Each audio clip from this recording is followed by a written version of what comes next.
Time to start. Dr. Fadley, I will turn it over to you to make your introductions. Good evening, everyone, and welcome to tonight's board work session. We're going to jump right into the presentations. I'm going to ask Dr. Trickett to come forward. He's going to walk through the first part of our presentation this evening, followed by Mrs. Troutman, and then followed by Christine Schlossman, who will talk a little bit about the financials. And then I believe Crabtree will also do part of the presentation, and then we will open it up for board conversation, questions about anything that's been presented this evening. I want to start by saying thank you to the entire team. It's been a full team effort between our administrative staff, Crabtree, the board.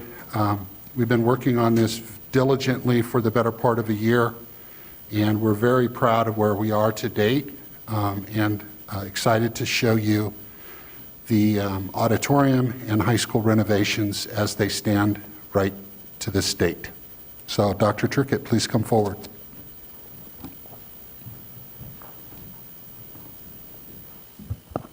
Thank you, Dr. Fadley. Board members, you'll see at your desks tonight we have a packet for you. The packet is, it simply contains the slide deck that you see before you this afternoon or this evening, as well as a couple additional documents toward the end that will help you in your conversations that will occur following this presentation. For the community members that are here, just to set the stage a little bit for this evening's presentation, the focus of tonight is specifically on Wilson High School and how the work of the team, and when I say team, inclusive of teachers, students, parents, community members, our team of architects and engineers, district administrators, have been working diligently, as Dr. Fadley mentioned, for about the last 2.5 months. It's really a status update to let you know, to give you an update as to where we are compared to where we were last time we spoke to you. The agenda for this evening is on the board now, as well as on page 2 of your packet. You'll notice in the bottom right-hand corner of the slides, there are small white numbers. Those numbers correspond to the page number within the packet that's in front of you. These are the main areas that we're going to be discussing. We're going to provide an update to the community and to the board in regards to the stakeholder work that we've done, the feedback that we've received, the conversations that have occurred, and some of the recommendations coming out of that. We're going to talk through the different tasks that we have completed, again, since our last time together. We're going to revisit the current scope of work and how the estimated project costs align with that scope of work. We'll talk a little bit about what the scope is and what it's not. We're going to bring back up the project schedule and talk through what those next phases could be with the continued support of the board and our community, as well as remind our community of when a possible completion date could be for this project. We're going to dig into what some of these spaces could look like. We're going to have an opportunity to see some visuals of some other projects that Crabtree and Associates have worked on to be able to more visualize what these spaces could be for our students in the years to come. We're going to spend some time talking about the lower part of the high school campus, really kind of refocusing on the total high school project. All the land that we currently have, not only inclusive of the auditorium, but also of the lower fields, and talk about a potential option that's come through our committee work and back to this full board for a conversation. Then Christine will talk about the debt service, the borrowing, and talk through how we could structure these payments and the affordability of these different options. And then Dr. Fadley will facilitate a conversation with the full board to discuss 2 next steps as we currently see them. So my part of the opening presentation is to remind our community members of the importance of having voices heard through this project. This isn't our project. This is the community's project. It's a project for the students, for the kids, for the community members. And we have worked very hard over the last 2 months to engage the groups that you see up here, our band folks, our choir folks, our theater students, advisors, teachers, coaches, as well as key staff members from the high school, to lead them in exercises to determine what their dream spaces would be. If they could imagine, a space for themselves, for their siblings, 5 years from now, what would it include? What do they like in the current spaces that we have today that they'd want to see preserved? Down to some of the nitty-gritty. How big should it be? What are the priority areas with acoustics? How about the proximity from one space to another? So again, we engaged these different groups at various stakeholder meetings throughout the last few weeks, again, with the help of our team behind me and the help of Crabtree. And a lot of their recommendation and guidance, you will see some evidence of those adjustments today as we continue with our current scope of work. And now I'd like to introduce Karen, who will take us through our community focus group conversation. Thank you, Dr. Trickett. As Dr. Trickett mentioned, obviously one of the key things that we feel is important at any project like this is to hear the voice of our key stakeholders. So we had the privilege of conducting a community focus group. We actually conducted it virtually, which actually worked out really, really well with help of Crabtree. So we identified, we had 24 students who participated in this focus group, as well as 11 parents or community leaders. These were folks representing primarily our performing arts area. So they were students and parents who have involvement in our performing arts program. The students represented upper elementary, middle school, and high school. So it was a nice broad brush of representation. And again, we conducted this all virtually. So what happened is Crabtree actually presented some of the concepts for the renovation and also shared what the different aspects of the new construction would be, some of the renovations. And then we went through a project with the group that was run through a program called Mentimeter. And what that program does is it allows the individuals who are participating in the focus group to actually sort of share their thoughts and ideas all electronically. So it worked out great. Again, we had great participation.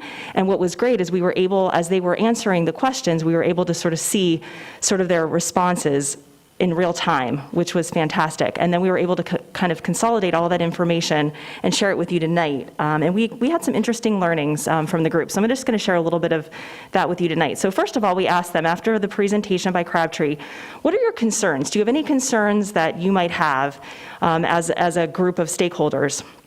And one of the key things that came out, and again, not surprising, was they were a little concerned about disruption during the construction. What does this mean to the school day? What will this mean while this construction is going on? How will it disrupt my being in the building or different activities and things that are going on? They also wanted to know about the timeline of the project. So they wanted to know, it was funny because I think a lot of them were thinking, hey, am I going to actually get to be a part of this? Like, will it be done when I'm still here as a student or as a parent of a student here? So timeline was something really important. So I think that's something we really need to keep in mind from a communication standpoint as we're going through this project. We really need to be very transparent with our community about what is the disruption going to be, and B, what is the timeline going to be? Because I think that's very important to our community members as we go through this process. And then cost did come up. I would guess it was primarily from the parents. I don't know that the kids were as worried about the cost, but that did come up. And then the one that I thought was really interesting is there was quite a bit of comments about losing some of the nostalgia of the existing spaces, particularly the band room. And I found that interesting, that particular space in the high school has a lot of meaning to our community and to our students. So again, I'm glad they said that because I don't know that's something that I realized. So that was just a learning that we had that I found interesting to keep in mind. Then we asked them, what are you looking for in a new classroom space? And you're going to see some common themes here. Natural lighting has come up a lot. They want to see natural lighting in windows. Again, I don't think this is anything we're surprised about. Flexible seating in open space and a comfortable environment. So you can see what they're really looking for is just open spaces that can be flexible, that have lots of natural lighting. Again, not something that we were surprised about, but it was good confirmation for us. Then we asked, what are you hoping for in a new auditorium? Again, it was pretty resounding, a larger stage. That was pretty much the top thing that they were saying. They want to see a larger stage. They want to see good seating, not just more seating, but they want good seating, comfortable seating. Quality sound came up, and then again, back to this whole concept of space. They're looking for additional backstage space.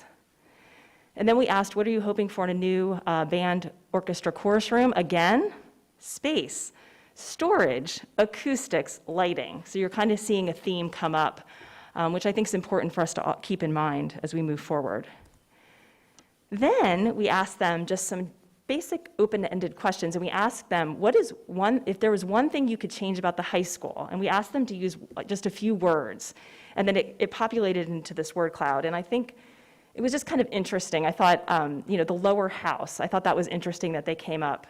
We're looking for maybe a renovation to the lower house. You see natural light again, more modern, clean, which again, I think really related to, we want something new, something updated. So I thought that was interesting that a lot of the things that we were hearing in the other comments were kind of coming through again. Again, that they're really looking for something that is new and a more modern look, and just something that is really kind of positioning us as a school district really to kind of move forward, especially from the performing arts perspective. And then we asked them, what is one word that you would describe your ideal high school experience? And these are just some great words, memorable, fun, engaging, positive, empowering, comfortable, great words coming from our students and our parents in the community. So all in all, I think it was a great opportunity for us to engage our community and our students. This is not the last time we're going to come to them. I think one of the things that we've done consistently throughout this project is that we've engaged the community, and we want to continue to do that. So this wasn't the first and last focus group. Our plan is to continue to do this more, maybe not just through focus group, but through surveys, et cetera, because we feel it's extremely important as we move forward to continue to engage our key stakeholders in this process. So with that, I'm going to turn it over to Crabtree to go through the next part of our presentation. Thank you.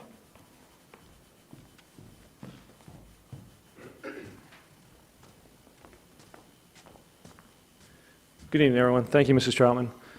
My name is Chris Barnett with Crabtree Rollborn Associates, and I am the project manager for the projects, and I'd like to tell you a little bit about what's been going on over the last 2.5 months or so. So we are in, since first authorized to proceed with the project, we are in what's called the schematic design phase, which basically is your information gathering.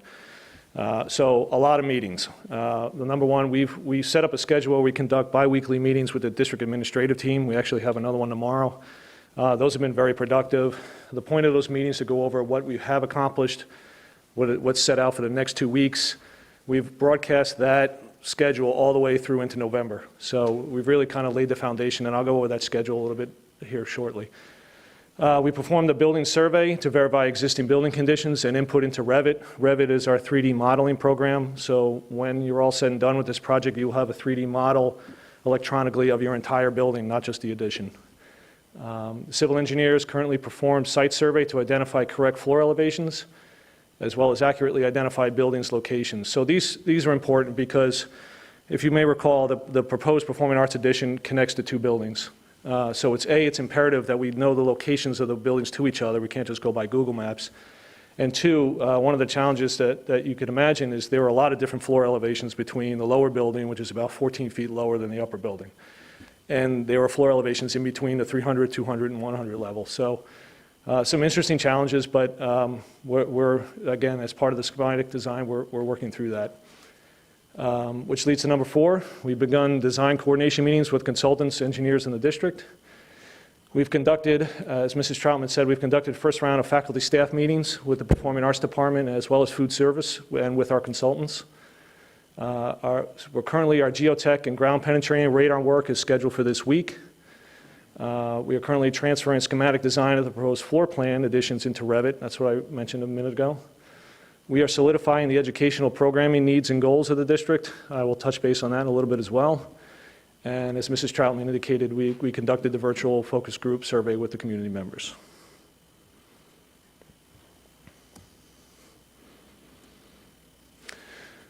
So, scope of work. I broke it up into 2 sections. So the first will be the proposed building additions, and the next will be the renovations. Building additions, the first one and the largest one is the Performing Arts addition. The areas that you see here in color, those are the additions, okay? That's the large addition connecting the two buildings. This was done back in the feasibility study concept. The key components of this, it provides updated facilities to meet the educational needs of the Performing Arts Department. It connects the upper and lower buildings to address safety and student movement concerns. And it consolidates the administration, guidance, nurse, performing arts, and food service spaces. That last item we'll touch base on here in a little bit as well. So then we take that initial concept, and now we're starting to develop it into our Revit model. So now we're calling this the schematic design concept. So you can see now we're starting to block things out. We're starting to really define square footage. A lot of the information that we're getting from the staff and from the faculty in the district, we are now able to process into actual drawings. So the Performing Arts addition consists of an auditorium and stage. That auditorium currently is designed for 1,200 students. The stage, the high school administration, guidance, and nurse is being consolidated into the new addition. A new band room, new choral room, new orchestra room, new black box theater, support spaces, which include storage, dressing rooms, and corridors, a music classroom, and a new music tech lab. So this is a conceptual rendering of the front of the building. Sometimes I'm a little nervous to show things like this because people start to pick out the blue or something. And so again, this is conceptual in nature. This is phase one of 6.5 months more of design. This is just to give you, I wanted to show you conceptually what we're thinking as far as the front entry to the building. The size of this building really requires a large front entryway. So again, trying to get also an understanding and meeting with the facilities director and faculty and staff as to what materials they do and don't like, not only from a design standpoint, but from a maintenance standpoint. You know, one of the things that we pride ourselves on is timeless design. We don't want something that we introduce for the first time with the district and then in 20 years it goes out of style. So we very much like to, we're looking at, you know, brick, insulated metal panels, aluminum and storefront glass, very, very traditional materials that we think will work well in this design. The second part now is of the building additions. There are two other areas. One is the kitchen addition. That's the rectangle that's kind of in the upper right-hand corner. It's above the two classrooms that are labeled CR. So this will tie into another slide, but that area there that's kind of in the red, that is a building addition. That in combination of renovating those classrooms will be the new, potentially the new kitchen food court area. The bottom red area, that's the corridor addition. That's basically connecting the Performing Arts addition to the 200 and 300 levels of your upper level building. So those are the additions, the renovations now. And this ties back into one of the earlier things that we talked about. So the lower building, the first two items, repurpose existing music classrooms, cafeteria and kitchen spaces, and repurpose existing administration and consumer science rooms. Those are what's highlighted in red there. As you can imagine, as we consolidate some of these spaces into the addition, it frees up some spaces in the existing building. We are currently working with the district to best determine how they want to use those spaces. So that's what I meant by determining the educational programming back on one of the earlier slides. Also included in the scope of work is the new HVAC system, lighting, and exterior window replacement. So now at the upper building, the 100 level, the only thing we're really doing or proposing to do here is there's an existing dance studio that we're looking to increase the size and take over that storage room. The location of that actually works well with the addition because now that becomes essentially part of that music area. 200 level, this is what I was talking about before. You could see the bigger rectangle or rectangular shape. That is now going to be completely renovated so that your auditorium and stage will be leveled out. That's going to become the new cafeteria food court area. The upper right-hand corner there, the existing band and choral room, again, we're looking at how to best serve the district's needs as far as repurposing those spaces. And then the 400 level, these three spaces that, again, looking at potentially repurposing them as well. That's your existing upper level building guidance, nurse, and administration areas. Again, we're looking at the nurse and guidance to repurpose, and we were proposing at the time to look at the administration and convert that to library support spaces for the library.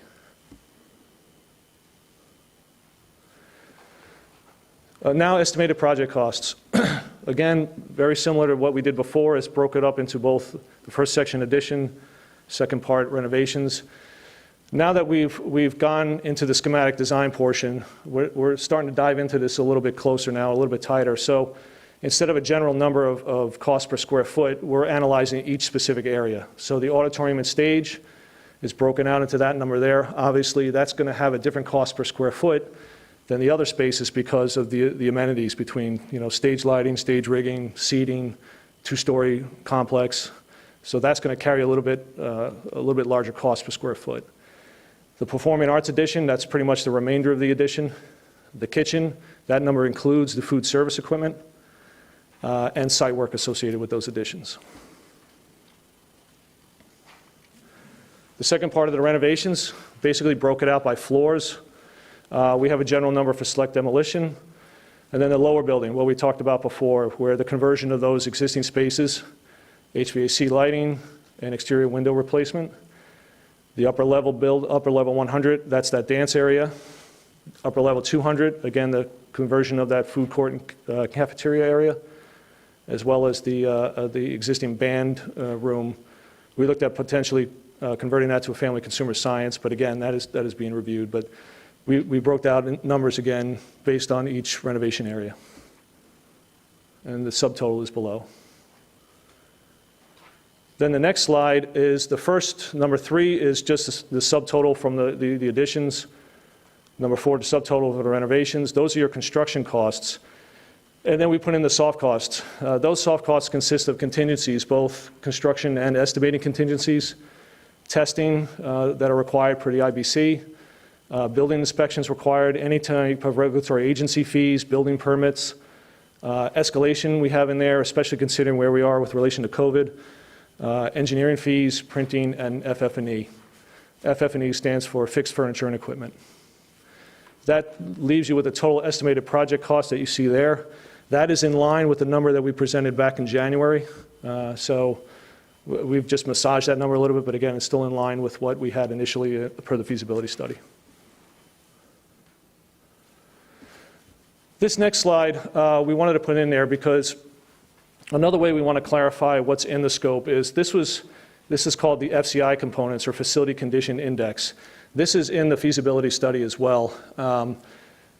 This basically breaks out everything that we identified in the study as potentially needing some type of improvement. And you could see the timeline there based on the chart, the different colors. So critical is less than 2 years, poor 2 to 4, fair 4 to 6, good 6 to 8, and new 8 to 10. Then we listed all the items that we would recommend some kind of improvement to, as well as give them some kind of construction estimate for each item. Items that have an X next to it are items that are included as part of this project, okay? So the key component here is it's not an extensive or comprehensive renovation to the entire building. It is just for those select areas you see there. Some of them, when you see the comments on the right, like for example, new food service equipment, replacement of theatrical lighting, stage, that's already covered under the building addition. So that number's taken out. Some of the discussions we've had about replacing the roof on the upper building would be handled separately. Exterior window replacement, we had a number in there originally to do both buildings, but right now we're just going to go with the lower building. And then replace existing lighting and control with LEDs throughout. Again, originally we had both buildings, but because of the need to stay on track with our budget, we're only going to do the lower building. And the HVAC upgrades in the natatorium were handled separately.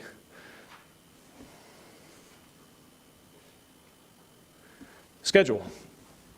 So we're here in March. This is kind of piggybacking on the schedule I talked about where we established with the administration to meet biweekly. We are in the schematic design phase. We are hoping for board approval to continue to move forward into the design development phase. There's still some work left to do for schematic design, but we are well on our way. A lot of these phases overlap with each other. We'd be looking to come back in June for design development approval, and then construction documents in the end of September. Looking to go out to bid the end of September, and then construction starting in November. I do indicate there a construction duration, and this is what Mrs. Troutman talked about, a construction duration of roughly 20 months, which would put substantial completion in the summer of 2023.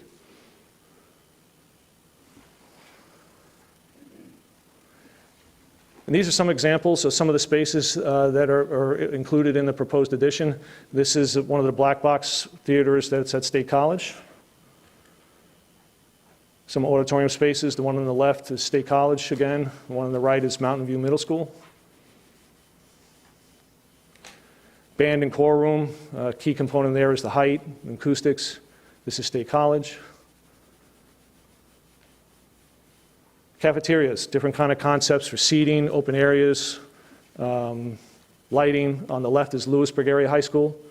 On the right is Middletown High School.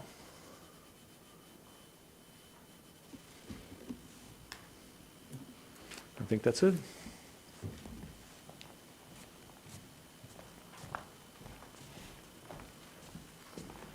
Thank you, Chris. If I could take your attention back quickly to slide 21.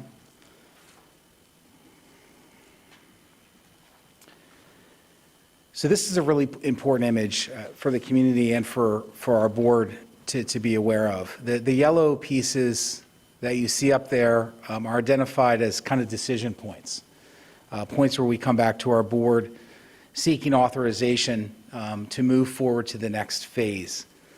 So as we've talked through this process now for what seems like a little over a year, it's imperative that we stay true, to the dates that we have up here, and we're working diligently to ensure that we can, so that we can hit, if the board so chooses to continue with the project, that June 2023 deadline. So it's a nice way of kind of beginning with the end in mind and then working our way back from there. So just to kind of summarize a little bit more of what Chris said, as we transition into this design development stage, we're going to continue to refine a lot of the pieces that you saw today. What he presented is not the final design. There's a lot of work that still needs to be done with a lot of our key stakeholder groups to ensure that our design truly meets all the educational program needs that we're currently processing. The renovation spaces, for example, we still don't fully know what all of those spaces will be. We haven't firmly solidified our thinking on the best use of all of those spaces because our educational program is shifting. We have new graduation requirements. We have hybrid. We have virtual learning. All of those things present unique opportunities for us as a school district to reimagine some of the spaces that we have in our high school. So again, it's a good visual for us to have to keep us on track with regards to when the final project hopefully will open up for our kids. The next piece is shifting our focus away from the upper part of the campus and taking it down to the lower side along Van Reed and Burks Place. We brought to the board months back this idea of focusing on the high school campus from a more comprehensive lens. Looking at, are there other things that we want to consider working into our scope during this phase or perhaps in a different phase to bring the campus really to a position where we feel good about the opportunities that it provides for kids for many years to come. So what we have for you tonight to talk through after this presentation is the possibility of also including a lower campus field project. And this project that we have up here has gone through both our facilities committee as well as our extracurricular committee multiple times. We've talked about a variety of different options, options ranging from adding Dymatext and maybe just bringing the fields back up to a better playable surface, all the way through a comprehensive multiple turf facility, multi-use fields along Burks Place and Van Reed. And this option here today is one of the options that we currently are still discussing. This option on the site plan on the far left-hand side achieves a bunch of goals that we've talked about. It brings our baseball team, JV, 9th grade, and varsity teams back to the high school campus. It allows all three of those teams to practice and to compete, play their games here on their home school campus as opposed to traveling. It also provides us with two quality softball field locations. where again, just like we currently have, our softball team would be able to play varsity and JV here on their home campus. The bottom left shows a competition varsity softball field. Could be used by our varsity and JV teams. It's full turf, has dugouts, it has lighting, it has some perimeter fencing. It has a concession stand and a press box separating the softball field in the lower half or lower left and the baseball field, which is a competition turf baseball field, infield and outfield. Batting cages, dugouts, again, lighting on this field. In the corner of Burks Place and Van Reed, you'll see that there are two, what I would consider recreational style softball, baseball diamonds, one a little bit larger than the other that could be used by our community groups, as well as our high school teams for infield practice, fly balls, things of that nature. Recommending in this particular model that those be grass fields. You'll also see that there is an underground water storage area under the grass, which was something that we discussed in committees as well, regards to where the best place to store stormwater runoff is. And in this particular model, it shows it underground, under grass. The other feature of this site plan includes a second varsity or JV grass baseball field that currently would be constructed on the site of the varsity softball field. You can see that kind of in the background or underneath the baseball field. A neat design in that it actually utilizes the dugouts that we currently have built that were recently constructed actually for our girls softball team. The other piece that's not visible on this is another softball field, which is currently the JV softball field, which is behind John Gursky Stadium, adjacent to the outdoor basketball court. In this plan, that field stays in place. This particular option includes turf, it includes lighting, it includes the parking, everything you see, and comes in around $5.5 million. This was discussed today at our extracurricular committee, and we, as a committee, talked about the possibility of altering this particular site plan to have exactly what you see, but also possibly be presented in a grass-only option. So we are prepared this evening, post this presentation to talk through the advantages, disadvantages, and the possible cost estimates. It is important to note, and I promised Mr. Simcox I would do this, that these are estimates. This is not a bid, this is not a quote. These are the estimated costs, and that particular image can be clicked on and enlarged. There is also on the back of your packet a blown-up version of the entire cost estimate as presented for what we're calling option 5. That would include the turf. It's my understanding that the two recommendations come out of committees are as such. Out of facilities, it's my understanding that the recommendation is that we consider option 5 as presented. Out of extracurricular, it's my understanding that we consider the site plan with the amenities listed, but that everything is in grass. My understanding that from our athletic team, Mr. Kaufman, the coaches, that they would prefer option 5 as it presents the most flexibility and options for them to play in a variety of different weather conditions, to stack practices on top of each other, possibly even 2 of 3 events, because of the lighting and the playability of the turf. But that will be for conversation again after this presentation. At this time, I'd like to turn it over to Mrs. Schlossman, who will talk about the debt service and borrowing.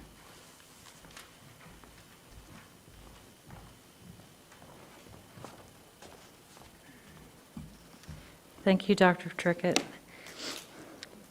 So this evening, I only have one slide.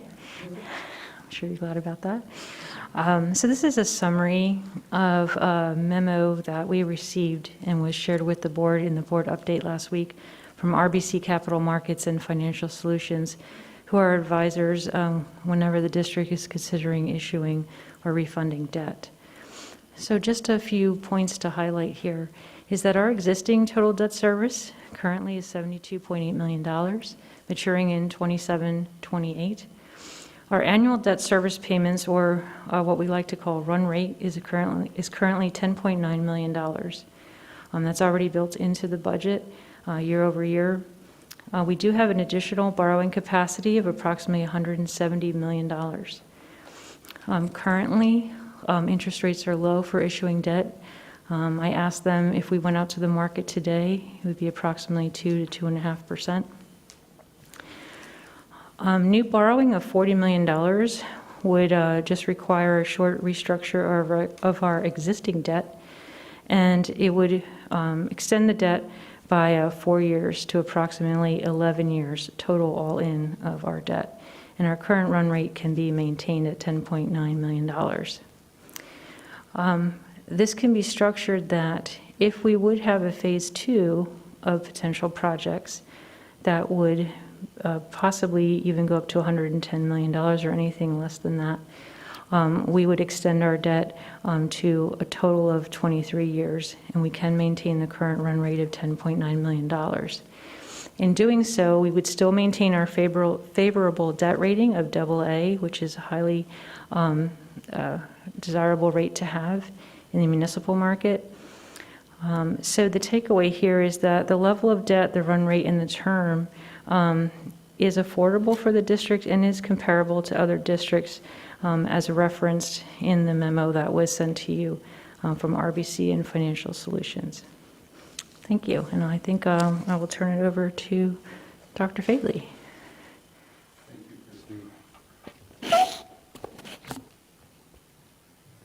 So this is, this is the point in time that, as Dr. Trickett has alluded to, our intent is to stay on schedule so that if the board does choose that they want to move forward with this high school project, specifically the auditorium and the renovations, that we would have substantial completion by June of 2023 of those particular projects.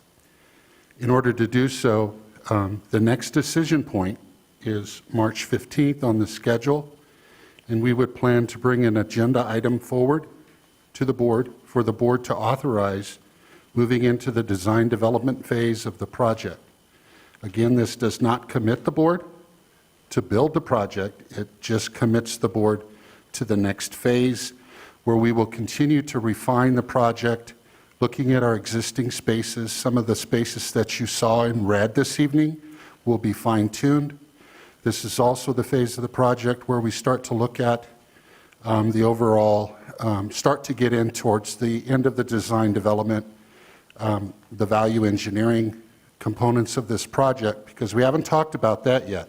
And that's where Mr. Simcox comes in, working with Crabtree to look at mechanicals, to look at flooring, to look at outside fixtures, to drive the cost of the overall project down as much as we can while still maintaining the quality that the Wilson School District is accustomed to. So at this point, I think it would be a good kind of segue to turn to the board and ask the board if they have any questions that they want to ask of Crabtree regarding their presentation, or any questions in general regarding the auditorium and renovation project. And then I'll move on to number 2, because they don't need to be here to talk about the high school field project. Yeah, I have a question. Sorry. So, and Chris Barnett, if you want to come to the mic, and if there's somebody on your team that you feel should address that question other than yourself, please bring them forward. Okay, on the presentation, I believe you said that the old auditorium held 1,200 people. Mm-hmm. What's the new auditorium going to hold? The new auditorium is for 1,200 people. Okay, the reason why I'm bringing that up is, if you remember about a year and a half ago, one of the concerns was that the auditorium was too small. And that was, the justification was that we needed a bigger auditorium. So this does not address that situation. So my concern there is, what changed that this, we were pushing because this was inadequate to hold the community for events, and now we're going to replace it with identically the same size. So I just need an explanation. Yeah, I think the existing holds 900 roughly, right? Yeah, our existing auditorium holds about 980 Okay. students. The new one is projected, the expectation was 1,200. 1,200. That way they could have two full grades in Two there. full classes would be our minimum expectation from an academic programming need. So it's about 220 students larger. And so we're going to spend $10 million for 220 to increase the capacity by 220. Well, I think there's a lot more that Well, you get. just- Yeah. Okay, that's all. that's it. And I think the auditorium, correct me if I'm wrong, Mr. Barnett, but that particular chunk alone, construction cost was in the $3 to $4 million price tag. Correct. So that's specifically just construction cost for that. I think it was like 10, was it? I could be wrong. Well, you add in the Performing Arts Center pieces, Mike, which are the auxiliary pieces, the adjacencies. So, yeah, so the 3.5 is just auditorium stage. Okay, so $10 million, That is all that's your music room, choral room, orchestra room, administration, guidance, nurse. That's basically,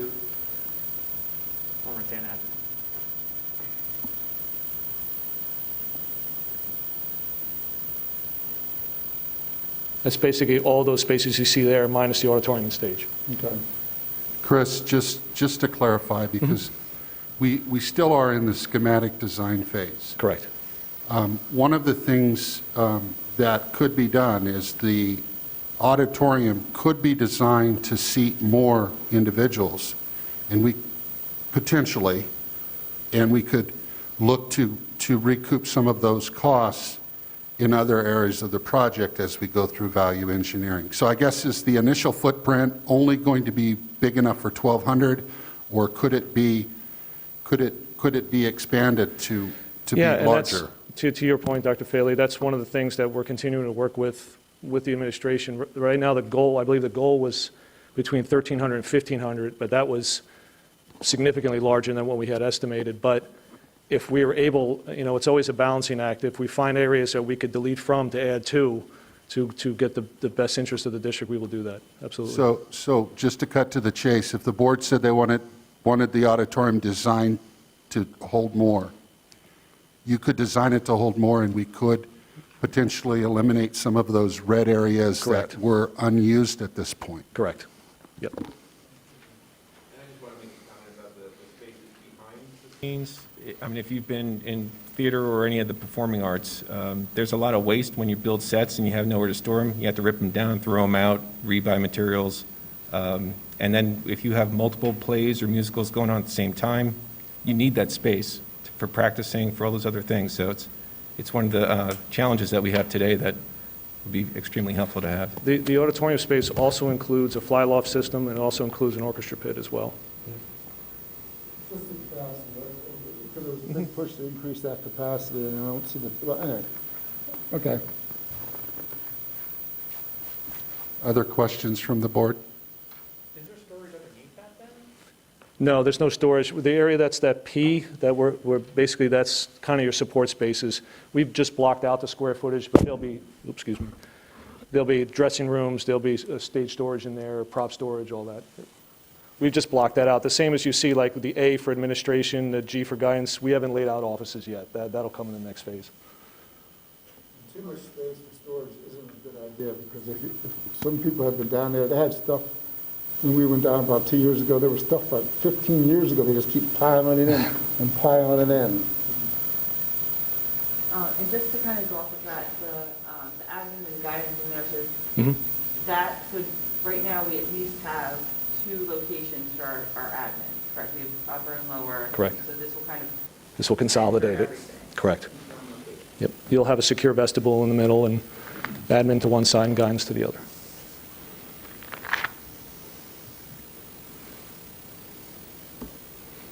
And just with regard to guiding it, I mean, just looking at this, is this 40 years in the future that this will last, 50 years in the future?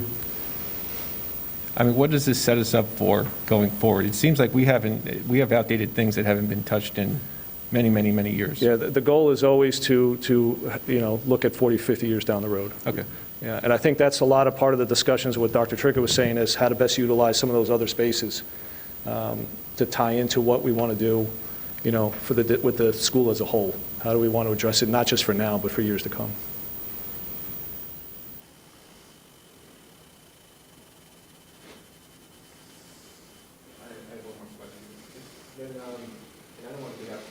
But if we're thinking about the growth and in elementary school and, renovations to Southern, are we just focusing right now on the high school and let's get this project started and figure out the rest without muddying up the waters? Yes, so right now, we're just focused on the auditorium and the high school renovations. Okay. The purpose of the April 12th work session is for us to give you some options to consider. We'll bring in the enrollment projections, actually multiple enrollment projections. We'll use actual data. We'll talk about staffing costs. We'll talk about some different concepts for the board to consider in terms of grade alignment, and we'll talk about our ideas and our plans to free up space at our elementary schools for the foreseeable future, 15 years down the road. So we're ready to present that on April 12th, just about ready, the final touches to put on it. But all of this will come together very nicely for the board to consider. Great. Chris, so I saw one of the red areas was the lower house cafeteria and discussing repurposing that space, but is the upper house cafeteria also, it just might not be on a slide, is that also because that's a pretty large space? Future space for the district to see what they want to use it for. Okay. Correct. Yeah. Okay.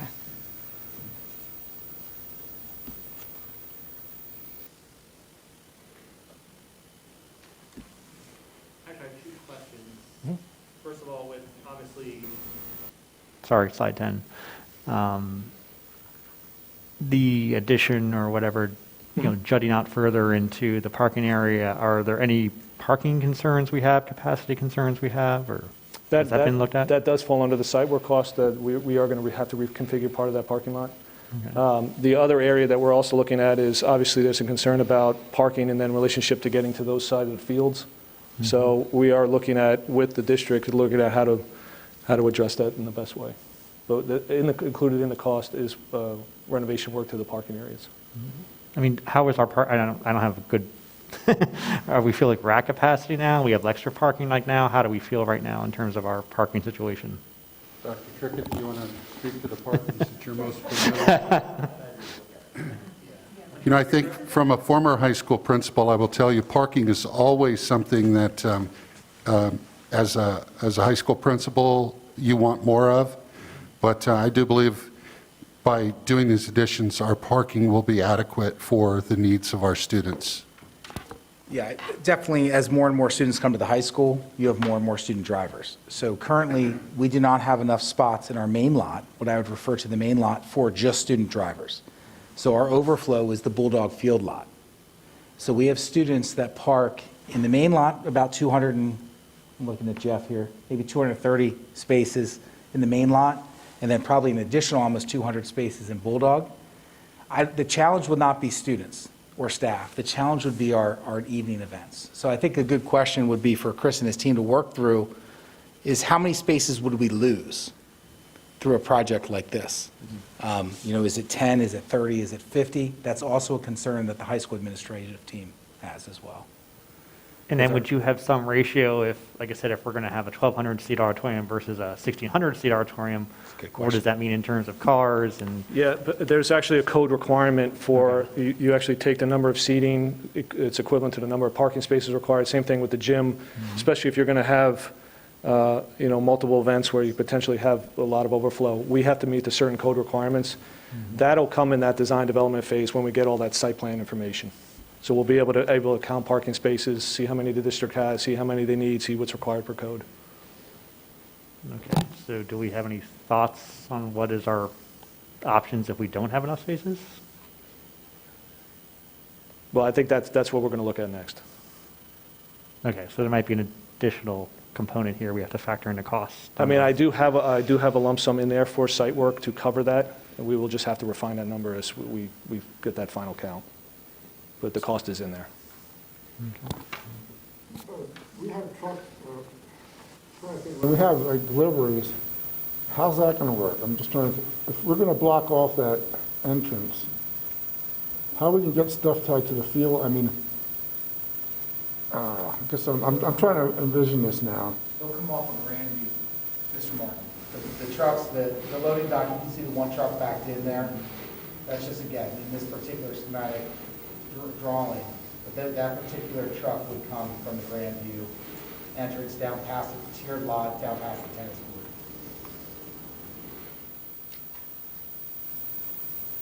court. Okay. Do we have trucks come down that entrance now? We do? Okay. More power to them. We actually show that truck there, just again, as kind of a little loading dock area, because one of the concerns is obviously, how you bring in equipment into the stage and things like that. So Yeah. and with the 150 different floor elevations in this area, I'm exaggerating a little bit, we want to make sure that we have the correct ramps, we have the correct stairs and slopes and everything we need to make that work. Let me ask you one more question. Because we have that large parking lot, so if we're having an event at the stadium, how will those people get through the building?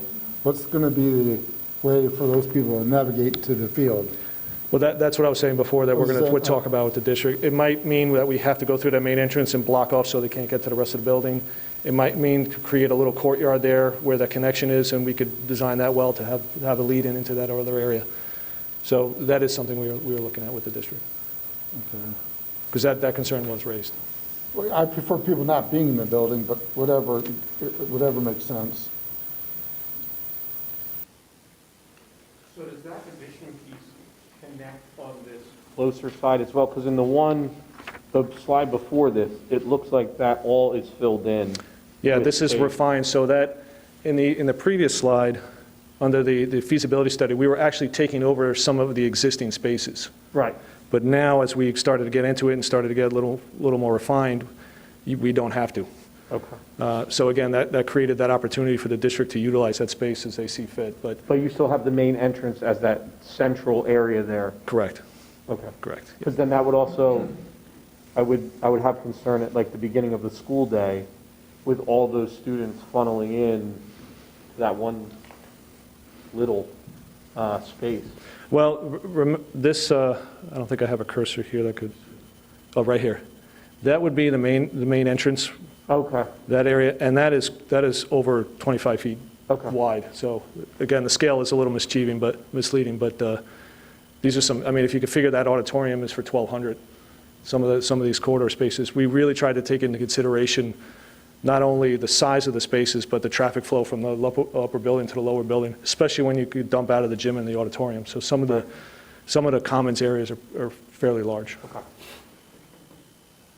One more question. Because of the level differences between the buildings, are we going to have any large retaining walls anywhere? The only area that we're looking at potentially is by the proposed admin area. That area, the slope actually goes up. So if you look at there, on the right, that area does slope up severely, and we're looking at how to better retain that area there. So there could potentially be one there.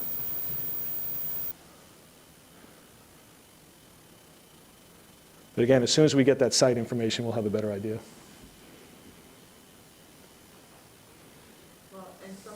So if the main entrance of the high school is taken from Grandview and put down into the parking lot, that will decrease the crazy traffic after school Correct. of everybody stopping and picking their kids up on Grandview too, hopefully. Correct.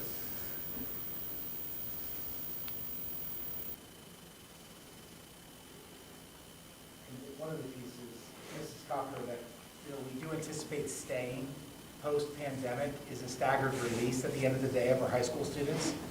Believe it or not, in my time here, we've never done that, and we implemented it this year, which has really made the end of the day much safer and nicer for our parents and our students. So staggering that release, even by 5 minutes, allows for a lot of our students to leave the campus. So that is something that Dr. Weber and his team are considering to keep moving forward.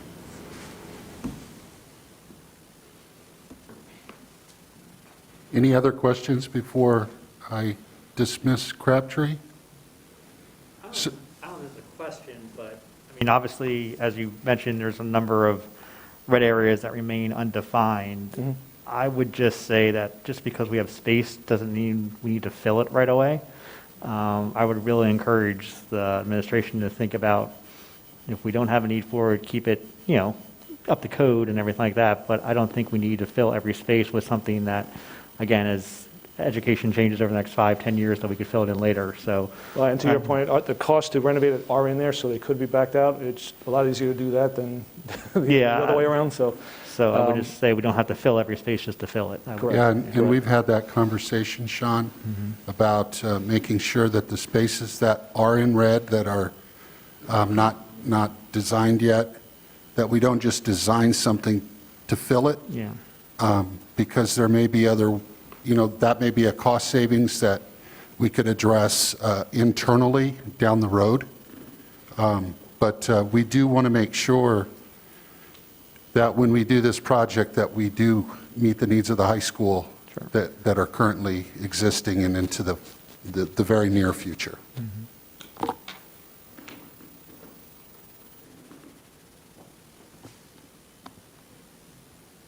Okay, Chris, thank you very much. Thank you. Have a good night. If there are any questions that come up after tonight, please send them to me, and I will make sure that any of your questions that you may think of later get answered before the next time we're together. We'll put those in the Friday update as quickly as we can. Crabtree, thank you very much for your time this evening and for the excellent job and presentation. We really appreciate it. Thank you. Have a good night.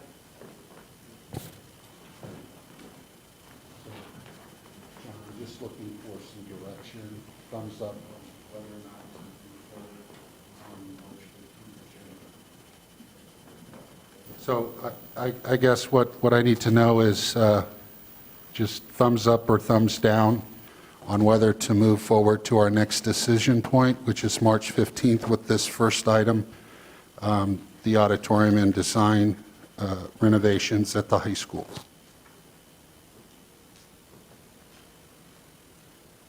Mike? I don't want to do thumbs up or thumbs, I mean, I'm close to thumbs up, but there's too many unknowns for the auditorium. I don't know what the final design is going to be, so if we start telling them to move forward with the final design and we don't know what that is. Well, we're just voting to move to the next phase of the process, and that next phase, Mike, is to continue working towards the final design. Okay. All right, so we will put this on the agenda for board action on March 15th. Thank you.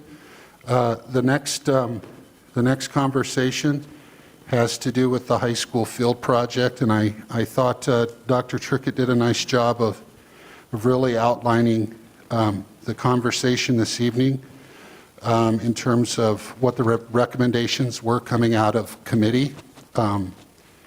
So just as a point of clarification, the field project itself, although it may seem simplistic when you talk about building a baseball and softball field, there's a lot of legwork that needs to go into the permitting and gaining approvals to do some of the things that we're talking about doing from a storm water management standpoint, from a lighting standpoint. And if I understand correctly, Jeff, we would need authorization from PennDOT to do that? We would need permitting through the township, but because the light would be cast for adjacent to a PennDOT road, Van Reed. Yes. PennDOT would have the right to comment and/or issue a permit. for- So, and each one of those steps would take time. So I've had conversation with Jeff from start to finish when we start moving forward with trying to gain permits, et cetera. It could be anywhere from 18 to 24 months before this project would, if the board did move forward with it, would be completed. So just wanted to put that kind of thought in your mind before we open it up to conversation from the board. And based on the information that you heard this evening, just to clarify, there really seems to be two thought processes here. One is from the athletic director and coaches and facilities committee. The plan that you see, inclusive of the turf fields, is the recommendation that's coming forward from that group. And from the extracurricular committee, all of the things with the exception of the turf field would be coming forward from that group. So I think this is a point in time where we have conversation and dialogue about what it is that the board wishes to direct administration to do. Well, I'll lead off because I'm not bashful. The reason, there's many reasons to do a grass field. Obviously, one of the reasons, there's some savings for that. But there's other factors there too, because if you do a grass field, you don't need these underground permits, water permits, you don't need a lot of permits. And that can be accomplished over, I guess, that period of time. That's not the issue is really the limestone in that area. We're building something on top of something. It's not a matter of if it's going to happen, it's when it's going to happen. There's going to be sinkholes there. And we're not really gaining much by having a turf field. If a grass field is done correctly, I'm talking a real grass field that's done correctly, the subsurface is made correctly, it will drain almost playable the same amount of time as a turf field. The maintenance is less than a turf field. And the overall concern is don't build something that you know there's going to be a problem. I just don't see the logic, because there's only one other school, and we talked about this in our extracurricular meeting, there's only one other school that has a varsity field, and that's half turf, okay? No other school in Berks County has that. So we're pushing something that I don't think is necessary especially from an engineer. I don't know if there's anybody's an engineer here, but you wouldn't normally do this if you know there's going to be an issue. And I think we're throwing money away that is going to cause a problem down the road, and we don't need that. No other school district has it, and we want to push the envelope on a field that may not be suitable for a turf field. That's it for my conversation. Well, I have a question. If you said if a field is done correctly, it will drain and it'll be playable within, several hours. Why wasn't the last field done correctly? Because that field takes days to drain. You're talking about what? You're talking about the the At field West. over, Yeah. West. Jeff, do you have anything? I don't know how that field was made. Are we talking about the stadium? Yeah, the varsity field now. Stadium. No, the varsity baseball baseball field. At the high school or at West? At West. The varsity baseball field right now is currently at West. Right. Right, well, as far as, I can speak more fluently to the West Stadium. I wasn't there when it got constructed. I will say that the soils, that area was in a wetland. That's right next to the creek and the low-lying areas. The soils that came in, the structural fills that were needed to properly do that, it's my understanding, in my opinion, that the right fills were not brought in there in the right plan. The understanding I got from it, it got right to the 11th hour, and possible that things weren't watched as closely as I think they probably should have been. The actual field at West, the stadium field, is actually concave instead of convex. A stadium field like that for football should pitch about 2% towards the center of the field. That one actually dips down in the middle. So not only does it not have good drainage, it also doesn't shed water the way it should go to the drain system. So right now, that has to be what would be called re-crowned. And I'm assuming that the subsoils in the baseball field are the same. It's not, I hate to say something wasn't constructed properly, I wasn't there to watch it, but in my opinion, there's deficiencies in the careful construction of those fields. So how are we guaranteed if we do it the same way on this project that it's not going to be a mud bog like it is down there? Well, a field should pitch, a baseball field pitches 2% away from home plate. It goes out through there. So the grades and the undertile drains that are constructed in there are very important in how you get rid of the water, no matter what it is, whether it's turf or whether it's grass. You have to contend with the water in the slopes and where it goes. Typically, there's a stone base in a baseball field that allows some of the water to permeate. What happens with the turf field is that turf comes down through, the water goes through almost instantaneously, so you don't get any ponding on top. Then the water is held in an infrastructure of pipes and drainage with a drainage stone underneath it. The main thing, my concern with that is, and I said this from the beginning, is if we do decide to do turf, I would rather design it as it is there, that the water does not get stored underneath the turf. It actually gets collected underneath the turf and then is distributed to a stormwater management area outside the turf. So if we do get a sinkhole or drainage, and that's a prime area right now, we're fixing one today, tomorrow, at the corner of Mack. We just want to be smart and contend with that ahead of time and not deal with the aftermath of maybe not putting it in. Jeff, I'm sorry to interrupt you. We can't hear you on the live stream, so when you speak, you're going to need to Okay.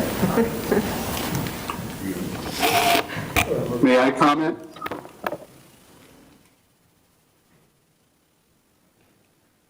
Can you guys hear me? Yes. Okay. My position relative to the support of the turf field is severalfold.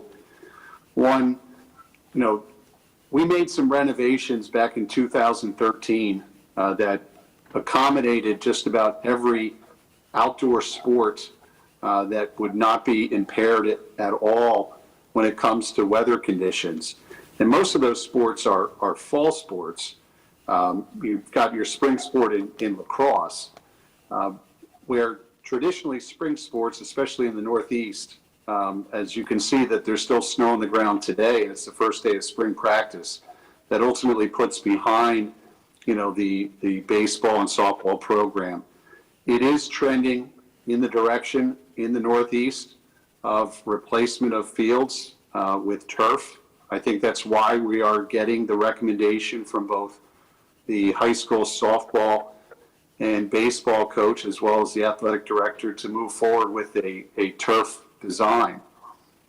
Secondly, when it comes to the differences in cost, certainly you will find some savings if we decide to go forward with a grass field as opposed to a turf field.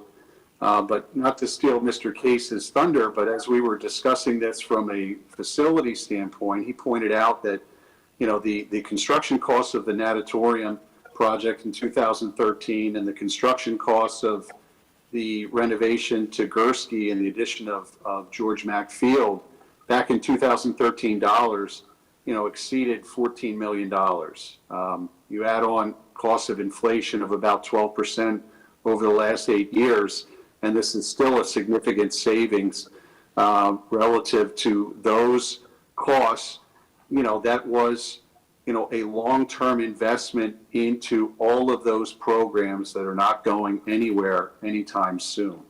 And I think we are, in a lot of ways, taking away from certain groups by not allowing them to be fully competitive during the very short window of period that spring sports takes place. I mean, the school year is over June 3rd.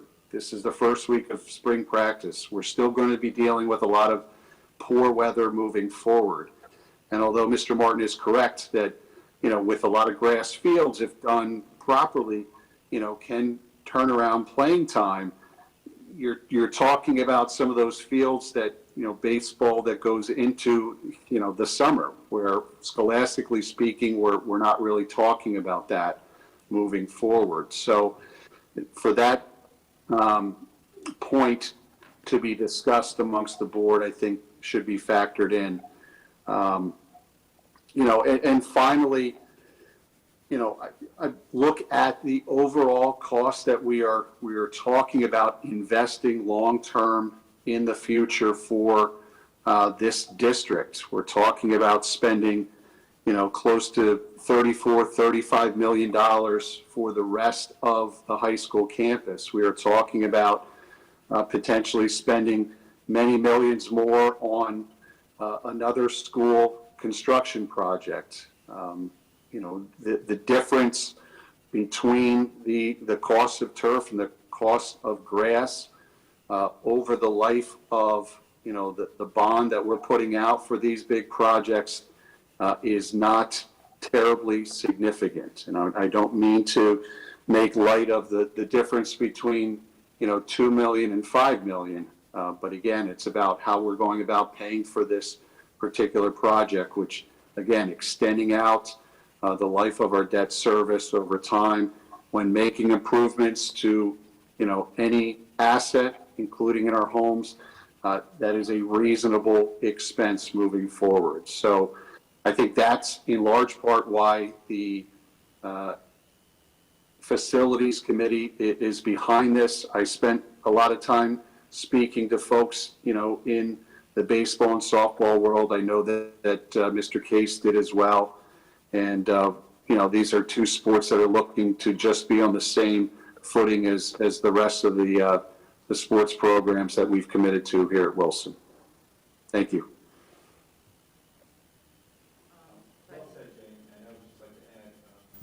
As you know, over about, about a year ago, we had costs at $9.5 million, $9 million, and we kept coming back and beating up and saying, hey, the price has to come down, and you guys did a great job of getting the price to here. For 5 fields and the parking lot renovations, lighting to get our baseball field, or baseball teams and our softball teams back on campus, and be able to play later into the evening. With 5 fields at $5.5 million with all the renovations and a press booth, we are a state, championship type of organization with these teams, and we should have the facilities for them, setting them up 30 years into the future. So, and then with regard to Mr. Martin's comment about maintenance, there's 45 minutes to an hour before every single practice or game to try and get a field ready to play. As you know, most of that goes away. You can hop on a field pretty quickly and start playing and practicing, which is a huge benefit for the team. And again, with regard to turf for lacrosse and football, and we have fields that if it rains, you can't use for 3 days, on our campuses. That, again, that issue goes away. It's a very short season. And, if you talk to some of the coaches, and this was a showstopper, we need lights and we need turf, in order to be able to be competitive and play and really get up back on our campus. And I don't want to argue the point of a turf field isn't, all 18 school districts have grass. So there's no competitive advantage of turf. If the fields are done correctly, which is what I'm saying, is you build a field correctly, it lasts, a grass field lasts. It has nothing to do about competition. I think everybody agrees we want the light. Everybody agrees with, well, I'm saying that, I don't know if everybody agrees with everything. How many baseball teams were out practicing today on their fields? I don't know. I couldn't tell you that question. The season started today. Practice started today. I understand that. But we're the only school district that would have a turf field. Why do we push that envelope? Well, and All right. especially at this location, too. So currently, today, Mr. Simcox was dealing with a sinkhole on Mack Field. And the sinkhole was directly caused by the underwater storage from the turf there. So it's not like this is something that could happen down on the baseball and softball field. It's something that's going to happen. And in our planning, or in the planning, and the idea is that the storage for the water, the underground storage, would be on the grass portion of the softball field, because it's almost definitely going to have a sinkhole somewhere. So it's easier to fix if it's underneath grass than underneath turf.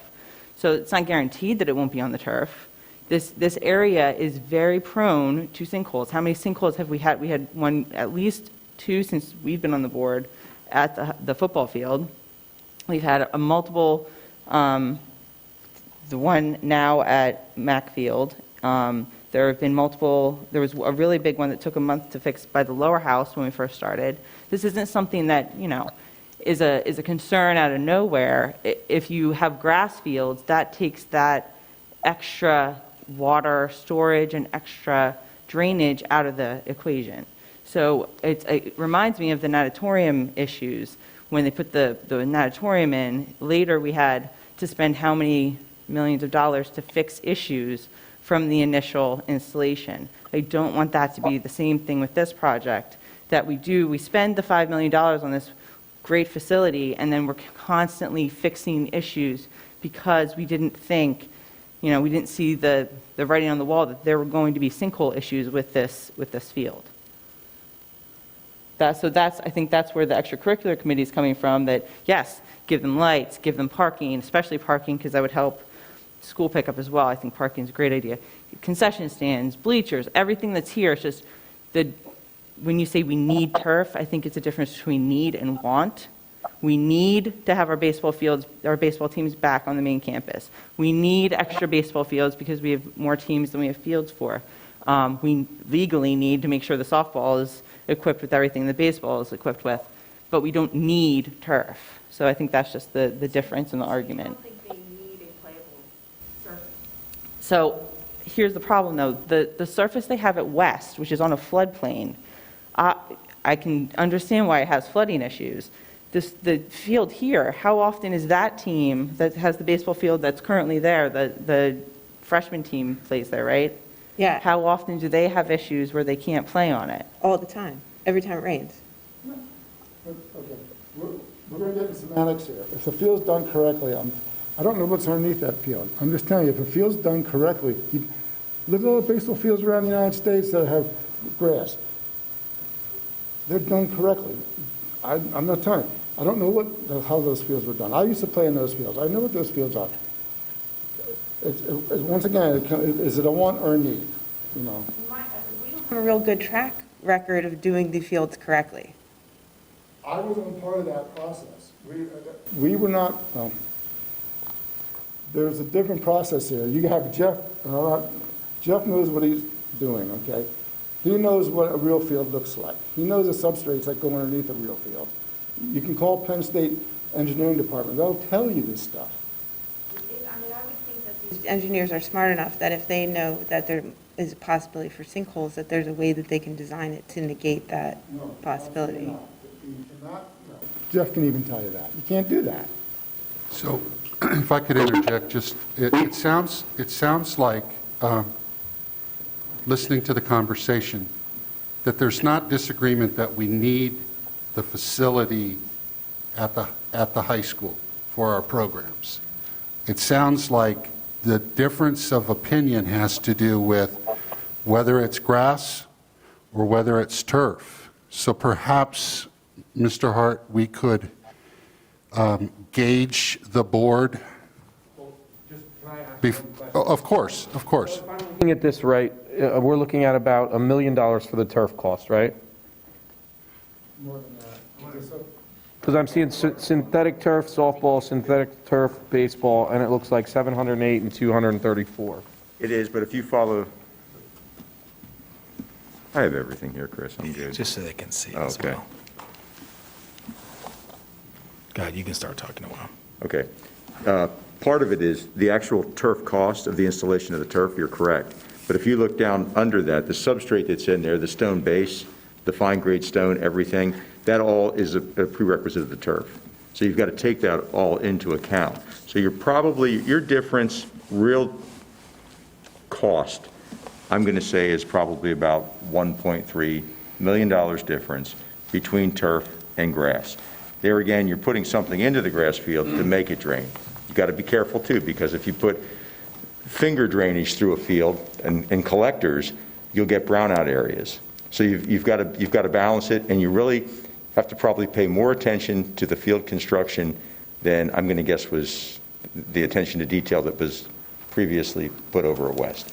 It actually is kind of tedious. The percentages going from home plate out at 2% and getting the proper drainage, then having a place where that can go, possibly a yard drain, to get the sheet flow in to dry a field up, is it's a little more complicated than just planting grass. Right. To do properly. Yeah, So no, I understand that. I'm going to say that your difference in a grass field in this model from that is about 1.25 million. Okay. The reason that I asked that is that brings us down into the 4.25, 4 range. In the fall, we met, and the baseball coaches, I don't remember what the price point was at that fall meeting, but whatever we were going to provide, they said we're better off using what we have than going forward with the new plans because they felt they were insufficient. That's correct. If you remember right, when they were here, there was, at the time, there was a proposition on the table for $2 million. Okay, And that's what I couldn't remember. Yeah, that was put forward. I probably have 6 scenarios here, gauging anywhere from $2 million, $1.97 million, up to $9.8 million, with amenities from turf to grass, no press box to a press box. I think everything you see there, the only deciding factor would be whether or not the board decides on turf. And that, I'm going to say, is roughly about $1.25, $1.3 million. So even without the turf, I guess I would direct this to Mr. Kaufman, even if we would decide against turf, the baseball and softball coaches would be satisfied. I mean, obviously, you always want more, but they'd be satisfied with it, or that would be a deal breaker for them? Bob, at that last meeting we had, their thing was, if we're not going to do it with turf, they'd rather not do it at all. Okay, I mean, couldn't remember what actually the heard deal that, breaking Drew. I don't know points if you were. wanna So concur on the that. turf would kind of be a deal breaker for them? Turf was the deal breaker for them. Okay, Yeah. thank you. And that's, from what was said here, I don't know if that, That's not 100% correct. all right? That is, the confusing conversation. They said they couldn't bring all those fields. We were adding all those fields. They did not just want one field being done at $2 million. They wanted all the additional fields being done. If those weren't done, they said leave it alone. That's the conversation. I was trying to remember all the points that, I knew there were a number of points. I'm sorry, we're not, yes, you're correct. If we didn't put the lighting in, they wanted to walk too. There's no question about the lighting, that's a given. Well, and I'm just going to throw my 2 cents in here, whether it's needed or not. But there's a lot of design work, there's a lot of permitting to do. No matter what, if the board collectively is thinking that we want to do a field project, whether it's turf or whether it's grass, a lot of the legwork and permits that need to be done can be done, they're the same. When you get down to the actual construction and the stormwater management between turf and grass, that's not something that really needs to be done and decided up until the point that it actually goes out for final design and bid, for bid specs. So if everybody's in agreement that they want to do fields, a lot of the things that need to be done could be started. So much the same as what Dr. Fadley said for the high school project, which he's absolutely correct, there's a lot of work to do. And as we find, like right now today, we were locating underground utilities. That's a prerequisite to building there. So if we find our major electric line is right in line with that changes the foundation slightly. So I think we ought to walk before we run. So if the board decides that fields are on the agenda, there's a lot of things that could be done, and then come back and maybe engage the coaches again and find out exactly what their perspective is. If the board wants to do a field project, whether it's a 4.25 or a $5.5 million project, the legwork is still the same. It's only the final determining factors of stormwater management and such, and that's where it gets into a bit of a municipal thing. The lighting, PennDOT, variances, zoning, it's all the same. So that was my 2 cents for what it's worth. What? Hey, thanks. Sorry, Jeff, one more question. So I know obviously we're talking about the upfront cost. Is there any significant difference on a yearly upkeep cost between grass and turf? In the long run, as it goes, you mow, you take care of your edging. There's a little bit more weekly maintenance in grass, I believe. There is the turfist, the grooming, the GMAX testing, all those prerequisites. I can probably dig into that. I'm going to tell you my opinion that it's not that much difference.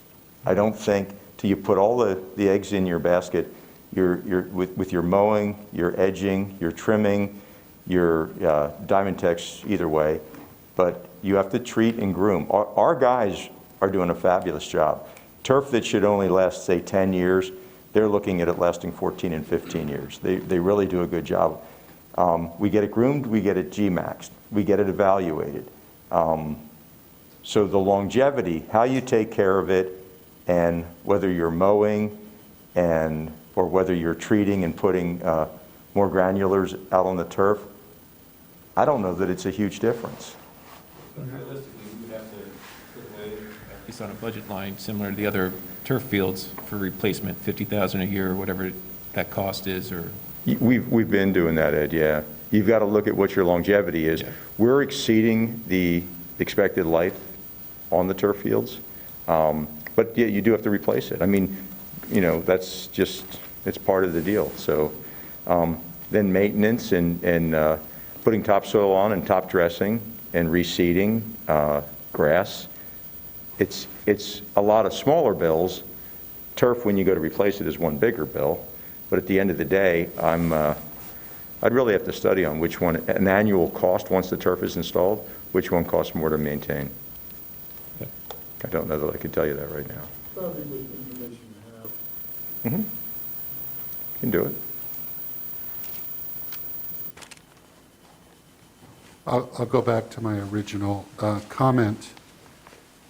We've been talking about fields for quite a while now, and it really comes down, I think, the board's come a long way in their direction, and I think there is agreement that we need to bring the fields back to the high school. I think where the differences lie with individual board members and their opinions on this have to do with whether it's a turf surface, as we saw, and/or an all-grass surface. So I would really like to have some direction on how to proceed administratively as we, I mean, if the board is agreeing that we need to do this project, I'd really like to start designing the project in the way that the majority of the board would like it designed so that we could come to substantial completion in a fashion that perhaps could line up with the completion of the entire high school project.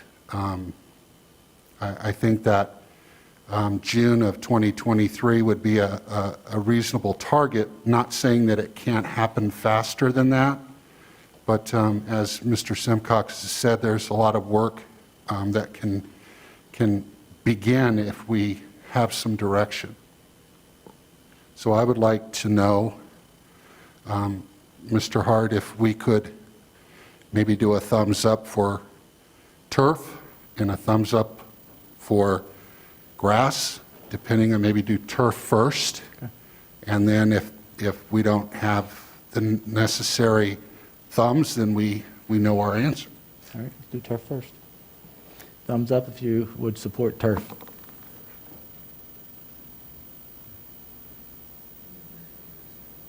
So it looks like that we have 6 board members that would like us to move forward with turf as the option.